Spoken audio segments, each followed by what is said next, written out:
Malcolm had always been a man of discipline and precision. After serving as a military engineer for over 2 decades, he finally decided it was time to leave the structured life behind and embrace something quieter. His uncle's rural property, nestled at the edge of a small, picturesque town, seemed like the perfect place to start anew. The land was sprawling, dotted with tall trees and open fields, but it was the old shed that caught Malcolm's attention from the moment he arrived. The shed wasn't just a structure, it was a relic of his family's history. His uncle had built it with his own hands decades ago, and inside were tools, blueprints, and wooden carvings that reflected years of dedication and craftsmanship. For Malcolm, it was more than just a building, it was a chance to connect with his roots, a symbol of resilience and legacy. The house itself was modest but sturdy, exactly the kind of place Malcolm appreciated.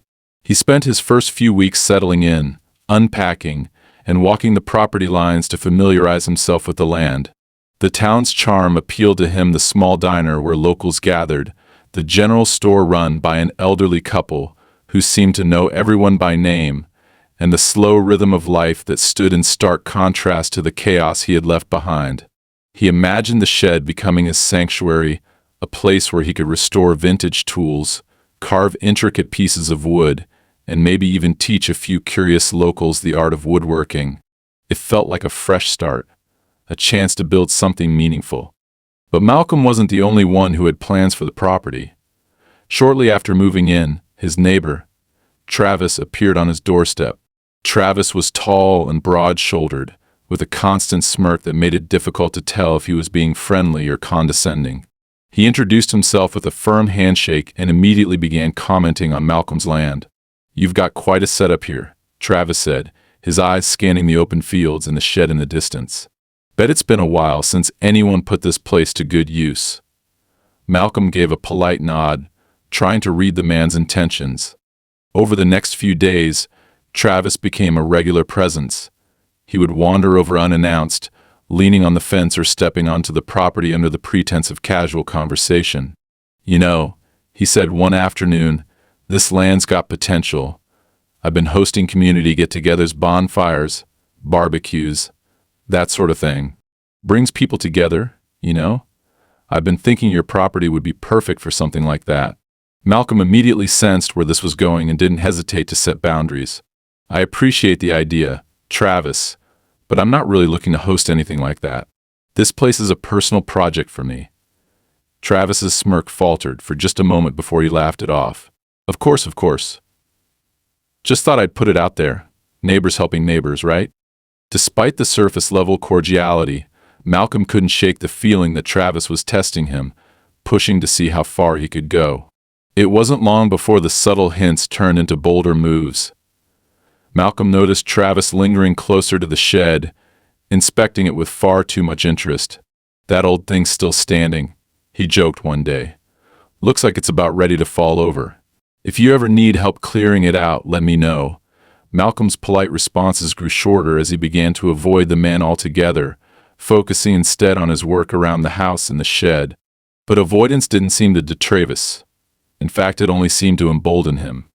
One afternoon, Malcolm returned from a trip to town to find Travis standing near the shed with a couple of men he didn't recognize.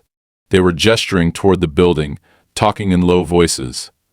When Malcolm approached, Travis greeted him with exaggerated enthusiasm. "Hey there, neighbor. I was just showing the guys your place. They're contractors, and I figured they might have some ideas for, sprucing things up around here." Malcolm felt his patience wearing thin. "Travis," he said firmly, "this is my property. I don't appreciate people being on it without my permission." Travis raised his hands in mock surrender, his grin unwavering. "No harm done, Malcolm. Just trying to be neighborly." The encounters left Malcolm on edge. He began noticing other things, small, out-of-place details that hinted at someone's presence when he wasn't around. Tools he had left in the shed seemed to be slightly shifted, and faint tire tracks appeared on the dirt path that led to the back of the property. Malcolm wasn't one to jump to conclusions, but his instincts told him to be cautious. He started locking the shed whenever he wasn't using it, a habit he hadn't felt the need for before. It was clear that Travis wasn't taking no for an answer, and Malcolm began to suspect that his neighbor's interest in the property ran deeper than simple curiosity. Despite the unease, Malcolm tried to focus on his work. The shed, though weathered and in need of repairs, was slowly coming to life under his care. He spent hours cleaning, organizing, and restoring the old tools his uncle had left behind. Each piece told a story: chisels worn smooth from years of use, a hand-carved wooden mallet, and an intricate compass used for drafting designs. Malcolm felt a sense of pride and connection with his family's history. It was as if he were breathing new life into something that had been forgotten. But even as he threw himself into the work, Travis's presence loomed in the background. The man's constant remarks about community spirit and shared spaces grated on Malcolm, who saw them for what they were, veiled attempts to stake a claim. And while Malcolm Hill wasn't one to shy away from confrontation, he knew he needed to pick his battles carefully.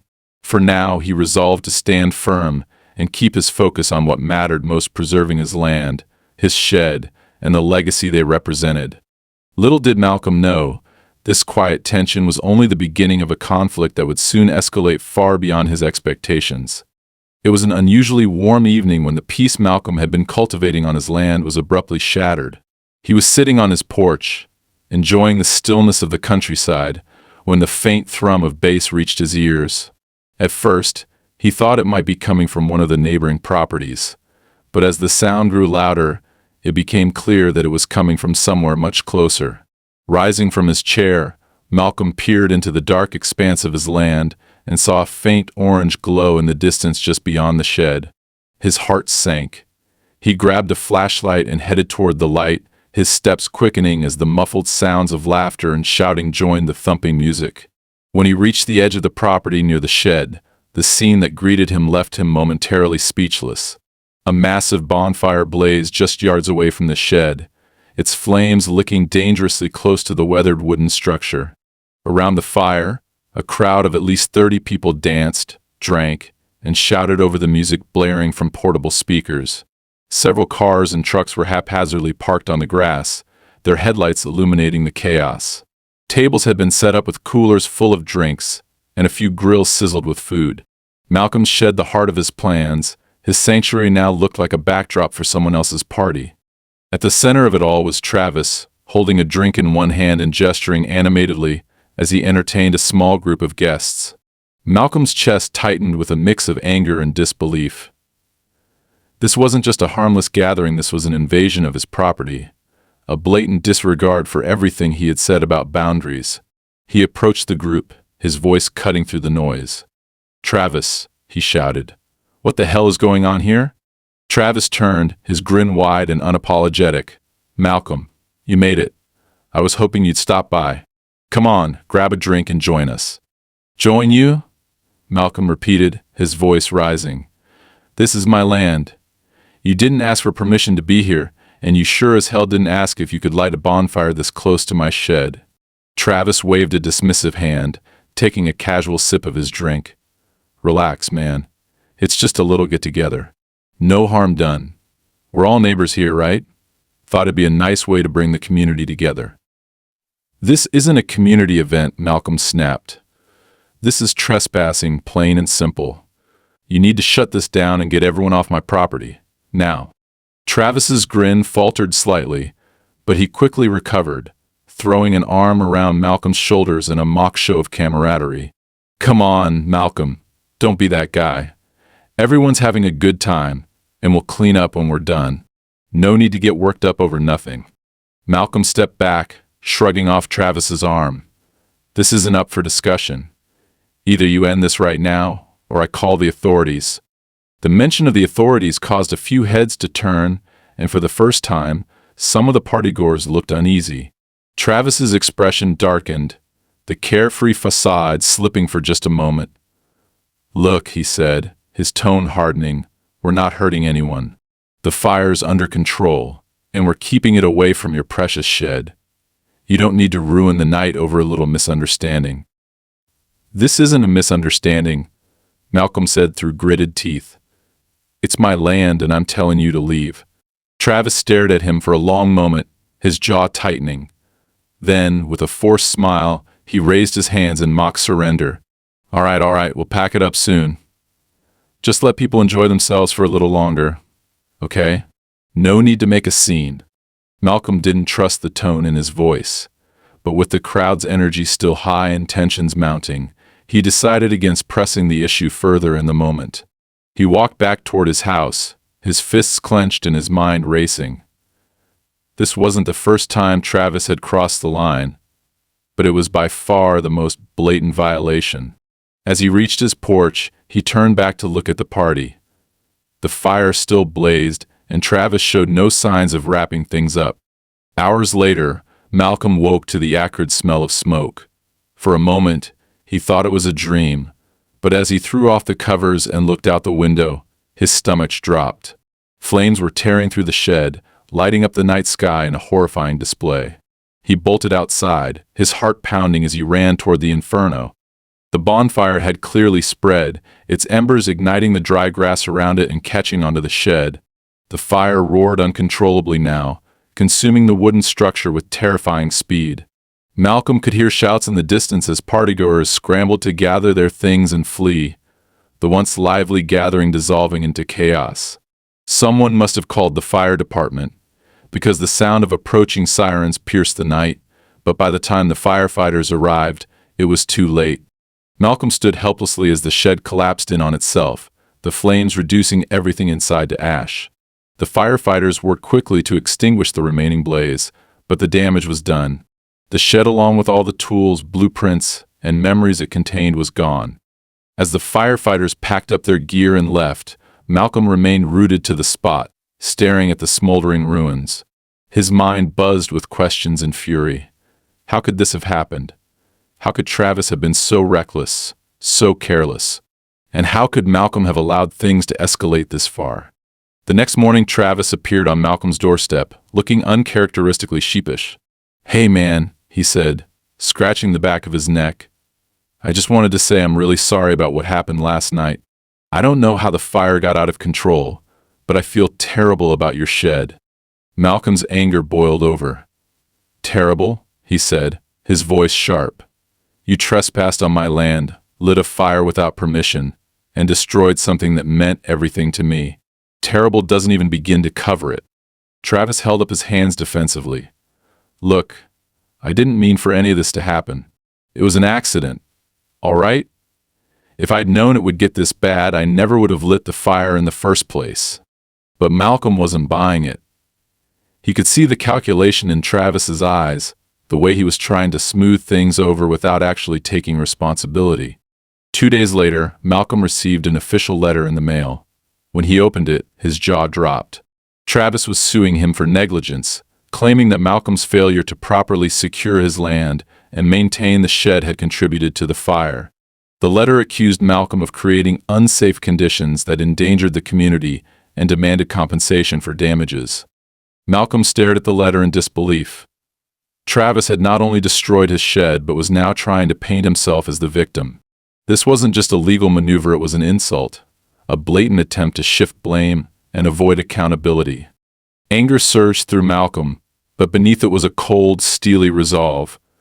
Travis thought he could bully Malcolm into submission, but he had underestimated his neighbor. Malcolm had spent years solving complex problems under pressure, and he wasn't about to let a reckless opportunist take away what was rightfully his. Little did Travis know, Malcolm was just getting started. Malcolm sat at his kitchen table, staring at the legal documents spread out in front of him. The words seemed to leap off the page, each line more infuriating than the last. Travis's lawsuit accused him of negligence, claiming that his failure to secure the shed and maintain proper fire safety had directly led to the destruction of the property. The sheer audacity of it was almost laughable, but Malcolm wasn't laughing. Travis had turned the tables, positioning himself as the victim in a situation he had single-handedly caused. It was a calculated move, one that Malcolm knew would require more than righteous anger to counter. The first thing Malcolm did was contact a lawyer. He wasn't the type to rush into legal battles, but this wasn't something he could handle on his own. After a few phone calls, he found someone who came highly recommended, Claire, a sharp and no-nonsense attorney who specialized in property disputes.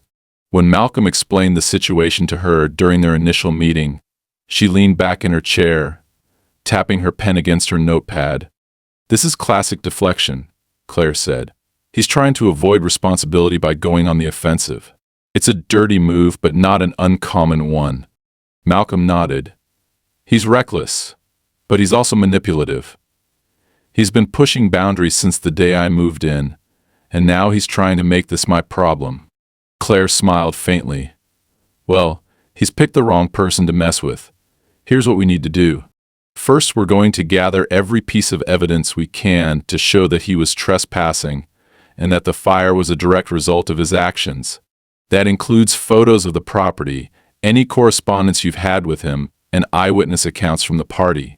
Second, we'll need to dig into his history. People like this rarely cause trouble in isolation. If he's done anything similar before, we'll find it." Malcolm left the meeting feeling a renewed sense of purpose. Claire's confidence was infectious, and he was ready to fight back. Over the next few days, he methodically began assembling his case. He walked the property with a camera, documenting the charred remains of the shed, the scorched earth where the bonfire had been, and the proximity of the fire to the shed's location. He also revisited the property surveys and deed records that clearly established his ownership of the land where the fire had started. But it wasn't enough to just prove his side of the story.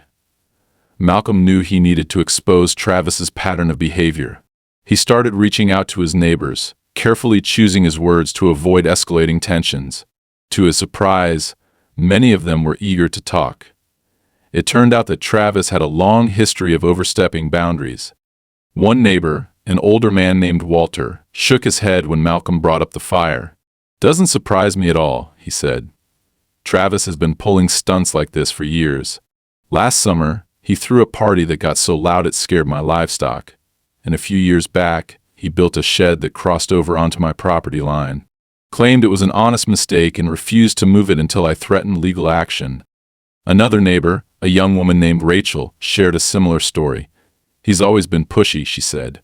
"When we first moved here, he kept showing up uninvited, making suggestions about how we should improve our property. When we didn't go along with his ideas, he stopped talking to us altogether. I've seen him try to intimidate other neighbors, too." Malcolm took detailed notes, his resolve hardening with each story. It was clear that Travis wasn't just a bad neighbor, he was a bully, someone who relied on charm and bluster to get his way. But Malcolm wasn't intimidated, and he wasn't going to back down. Meanwhile, Claire began her own investigation. She pulled public records and found that Travis had been involved in multiple disputes over the years, including a noise complaint that had escalated into a civil case. While none of these incidents were directly related to Malcolm's situation, they painted a picture of someone who thrived on conflict and manipulation. One of the most damning pieces of evidence came from an unlikely source, a guest who had attended the party. Malcolm didn't know the man personally, but he had reached out to the local community through a discreet online post, asking if anyone who was there that night might be willing to share what they saw. To his surprise, someone responded. The guest, who asked to remain anonymous, described the party in vivid detail, including Travis's blatant disregard for safety.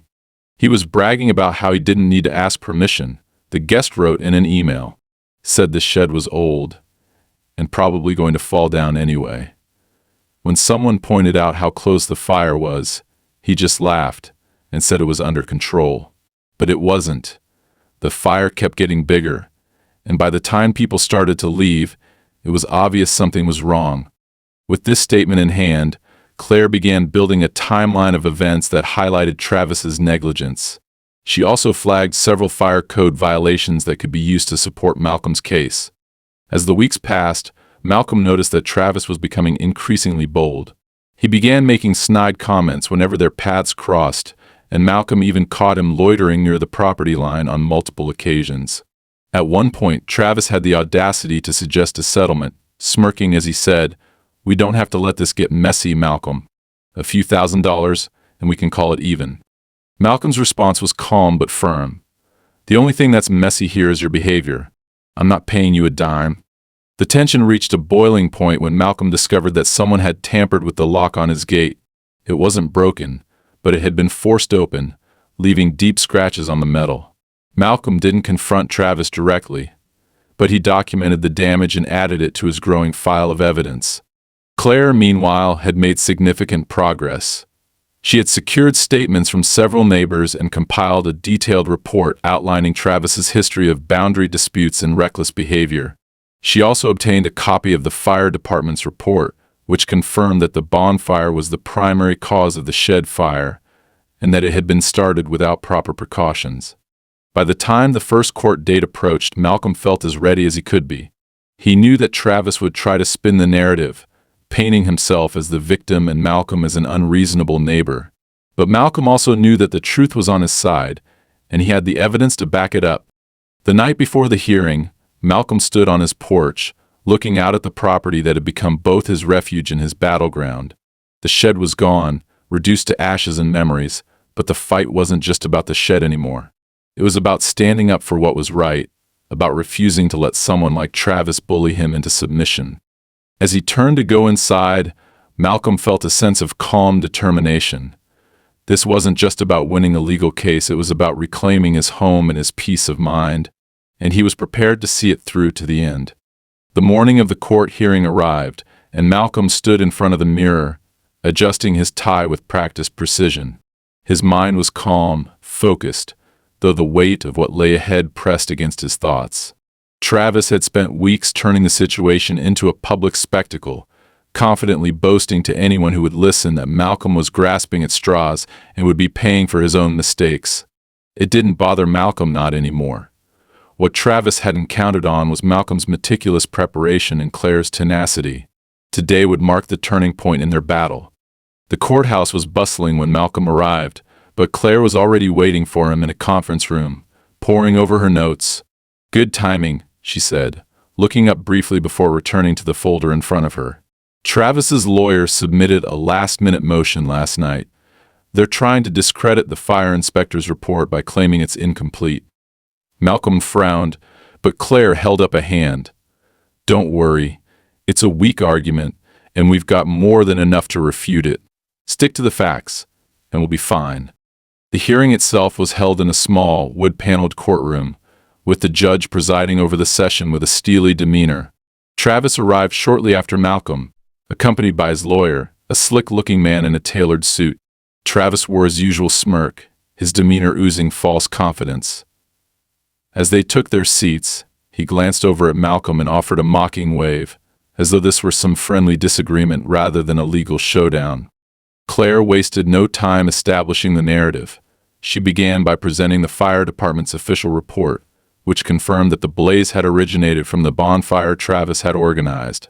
The report detailed how the fire had been improperly contained, how it had spread to the shed due to the high winds that evening, and how Travis's partygoers had left the fire unattended as they scattered once the flames grew out of control. Travis's lawyer attempted to dismiss the report as circumstantial, claiming that it failed to account for the shed's supposed state of disrepair. If Mr. Malcolm's shed had been properly maintained, he argued, it wouldn't have gone up in flames so easily. The fire might not have spread at all. This was a move Claire had anticipated. She stood, addressing the judge with quiet confidence. "Your Honor, we have ample evidence to show that the shed was in good condition and fully intact prior to the fire. More importantly, this argument fails to address the real issue, which is that my client's property was trespassed upon and his shed destroyed as a direct result of Mr. Travis's negligence." She proceeded to display photographs Malcolm had taken before the fire, showing the shed's sturdy construction and well-maintained interior. The images were compelling rows of neatly organized tools, shelves stocked with supplies, and a workbench that had clearly been in active use.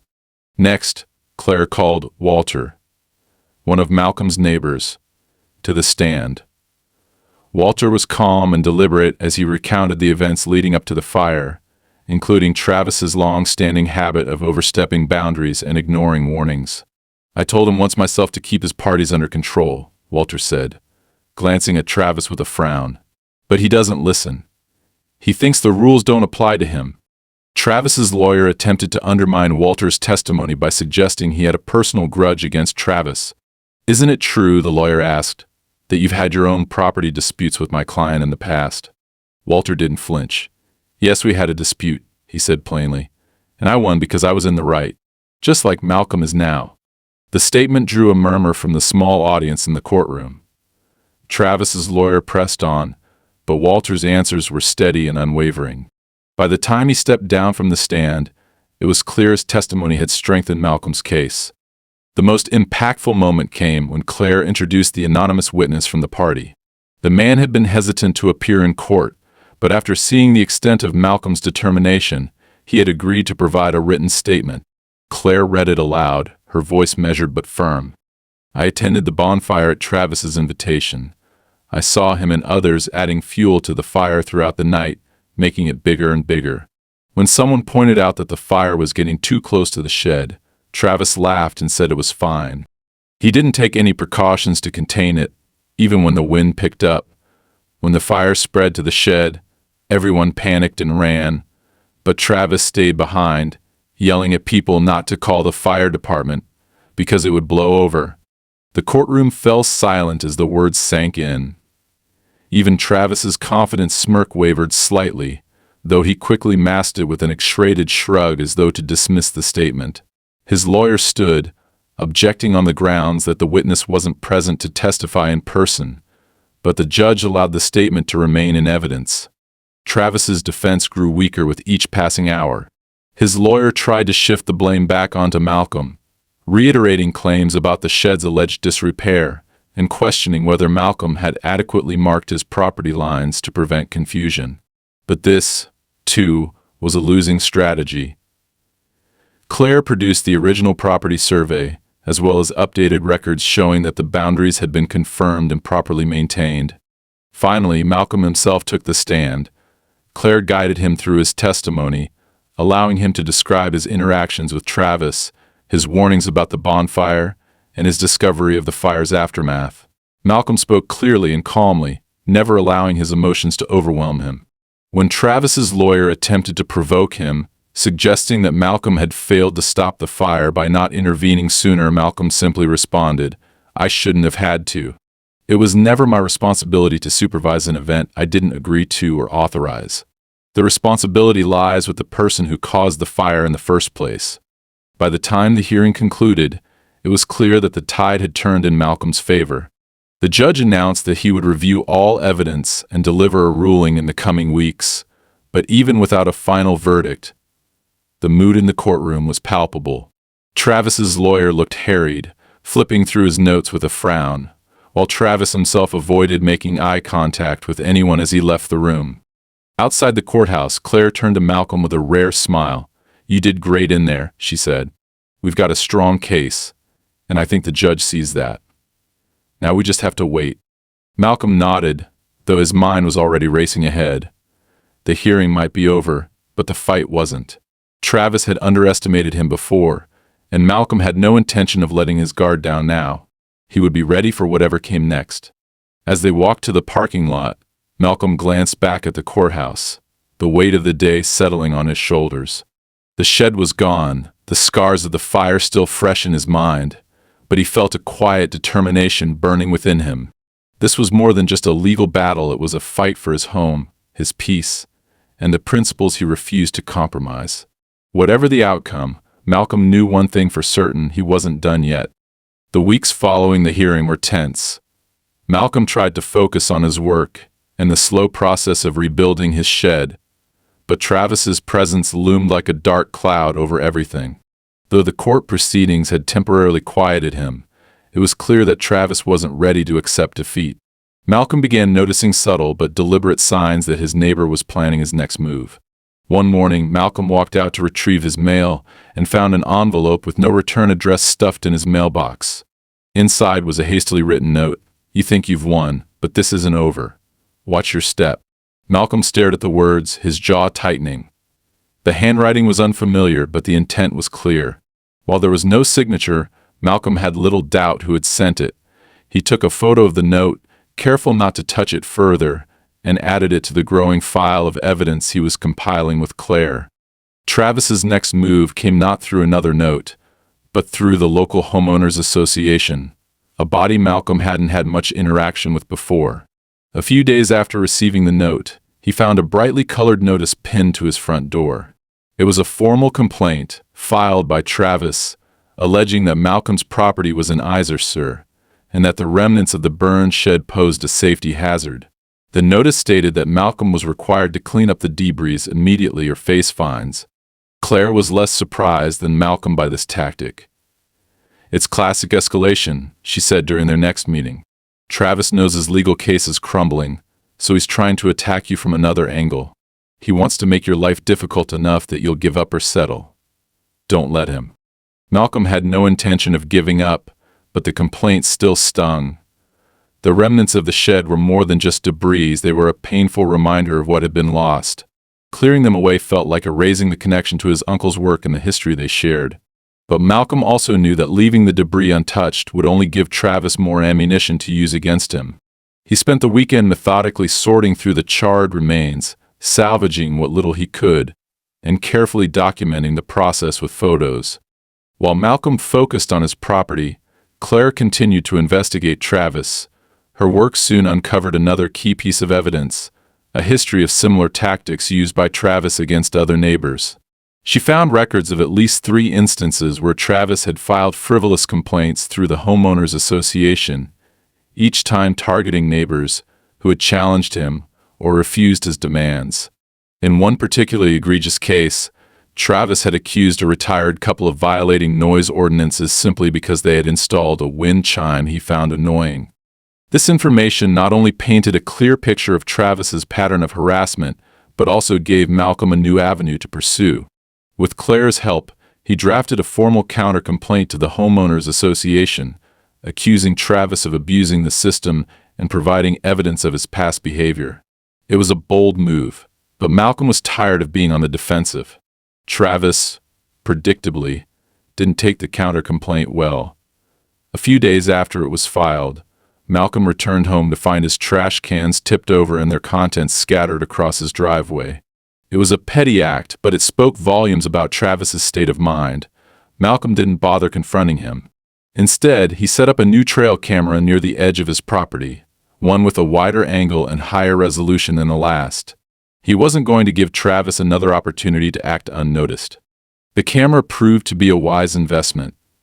Less than a week later, it captured footage of Travis trespassing onto Malcolm's property again, this time accompanied by a man carrying what appeared to be surveying equipment. Malcolm watched the video with a sinking feeling in his stomach. The man was clearly measuring the property lines, no doubt at Travis's behest. It was an audacious move, especially given the clear court records establishing Malcolm's ownership of the land, but it was also a dangerous one. Claire was livid when she saw the footage. "He's trying to rewrite the narrative," she said. "If he can convince people that the property lines are in dispute, it muddies the waters and makes it harder for us to win decisively. But this is good for us, he's just given us proof of trespassing. Let's make sure it costs him." Malcolm filed another report with the local authorities, this time including the camera footage as evidence. He didn't expect much to come of it, but the act of filing the report felt like a small victory in itself. Meanwhile, Claire submitted the footage as part of their ongoing legal case, further solidifying their argument that Travis's behavior was not only reckless but malicious. The escalation didn't stop there. A few days later, Malcolm received an email from the town's zoning board, informing him that a complaint had been filed alleging that his property was in violation of zoning regulations. The complaint, of course, was anonymous, but Malcolm didn't need to guess who was behind it. The alleged violation, that the shed's original placement had not been properly permitted decades ago, a claim that was both absurd and impossible to verify. Once again, Malcolm turned to Claire, who assured him that the zoning complaint was nothing more than a distraction. "They're throwing everything they can at us, hoping something will stick," she said. "But this works in our favor. The more desperate they get, the weaker their case looks." While Claire handled the legal side of things, Malcolm focused on rallying support from the community. The stories he had heard from Walter, Rachel, and others were more than just anecdotes, they were a pattern of behavior that needed to be exposed. Malcolm began reaching out to other neighbors who had clashed with Travis, asking if they'd be willing to share their experiences in writing, or even testify if the case went to trial. The response was overwhelmingly positive. People were eager to speak out, frustrated by years of Travis's antics and emboldened by Malcolm's refusal to back down. One neighbor provided records of an incident where Travis had built a fence that encroached on her property, forcing her to spend thousands of dollars in legal fees to have it removed. Another shared photos of damage caused by one of Travis's bonfire parties, which had sent embers flying into their garden. The more Malcolm uncovered, the clearer it became that this wasn't just a personal conflict, it was a fight against someone who had spent years exploiting others for his own gain. Armed with this new wave of evidence, Malcolm felt a renewed sense of determination. But as he prepared for the next phase of the battle, he couldn't shake the feeling that Travis wasn't done yet. The man had proven himself to be both arrogant and relentless, and Malcolm knew better than to underestimate him. Whatever came next, Malcolm would be ready. The day of the final court hearing arrived, and Malcolm stood outside the courthouse, his jaw set with quiet determination. It had been months of escalating tension, legal battles, and petty provocations from Travis, but today, it would all come to a head. Claire met him on the courthouse steps, a thick binder tucked under her arm. "This is it," she said with a confident nod. "We've got the evidence, the witnesses, and the law on our side. Let's finish this." Inside the courtroom, the atmosphere was tense. Travis sat at the defense table with his lawyer, his usual smug grin firmly in place. He leaned back in his chair, exuding an air of cocky assurance, as if the entire proceeding was merely a formality. Malcolm, however, remained calm, his focus unwavering as he watched Claire organize their materials. The proceedings began with Claire presenting a detailed timeline of events, starting with the night of the bonfire. She walked the judge through the fire department's report, eyewitness accounts, and the trail camera footage that showed Travis trespassing onto Malcolm's property multiple times. Every point was supported by meticulous documentation, and Claire delivered it all with a sharp, no-nonsense precision that left no room for doubt. When it was Travis's lawyer's turn to respond, he relied on the same tired arguments, that Malcolm's shed was poorly maintained, that the property boundaries were unclear, and that the fire was an unfortunate accident for which Travis couldn't be held fully responsible. He even tried to paint Travis as a well-meaning neighbor who had simply been trying to host a community event that got out of hand. But Claire was ready for every angle of attack. She presented photographic evidence of the shed's condition prior to the fire, proving that it had been in excellent shape and actively used as a workspace. She introduced the property survey and deed records that clearly established the boundaries of Malcolm's land, dismantling the argument about any supposed confusion over the property lines. When Travis's lawyer tried to claim that Malcolm had exaggerated the extent of the damage, Claire brought in one of Malcolm's neighbors, Rachel, to testify. Rachel described how she had witnessed Travis boasting about the bonfire during the party, laughing off concerns about its size and proximity to the shed. "He didn't care about safety," Rachel said firmly. "He just wanted to show off. And now he's trying to avoid taking responsibility for the damage he caused." The most damning moment came when Claire played a recording from the trail camera. The footage showed Travis trespassing onto Malcolm's property with a surveyor, gesturing toward the burned area and making dismissive remarks about the situation. "We'll just say the lines are off," he said in the video, his voice laced with arrogance. "No one's going to check too closely." The judge's expression hardened as the video played, and even Travis's lawyer looked uneasy. Travis, however, remained defiant, his smirk slipping only briefly before he leaned over to whisper something to his lawyer. Claire wasn't finished. For her final argument, she presented a series of written statements from other neighbors who had clashed with Travis over the years. Each account painted a clear picture of a man who repeatedly overstepped boundaries, disregarded safety, and used intimidation to get his way. One neighbor described how Travis had built an illegal fence on her property, while another recounted how embers from one of his previous bonfires had damaged their garden. "Your Honor," Claire said in her closing statement, "this is not an isolated incident. Mr. Travis has a documented history of reckless behavior and an utter disregard for the rights and safety of others. The evidence shows that his negligence directly caused the destruction of my client's property. It's time for him to be held accountable." When it was Travis's turn to speak, he tried to shift the blame back onto Malcolm.